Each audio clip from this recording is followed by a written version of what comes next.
So yun na nga, panibagong araw, panibagong vlog na naman tayo guys. At for today's video nga, may natuklasan na naman tayo dito na bagong food tripan. Ito nga ang Yes Boss Chicken na nagtitrending dahil nga sa kanilang sineserve na napakalaking manok at talagang mabubusog ka sa halagang 85 pesos lang. Hindi lang siya only rice pero only gravy naman, only sabaw. So siyempre, hindi tayo papahuli guys, kaya tara, samahan nyo ko guys, titikman natin ang kanilang pinagmamalaking fried chicken. At pa nga namin guys, dahil nga inabutan pa namin yung ibang fried chicken dito, dahil nga hindi nga raw umaabot ng alas 8 ng gabi ang kanilang mga paninda rito.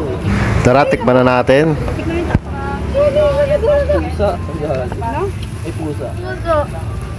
May kumakalabit eh. Boker.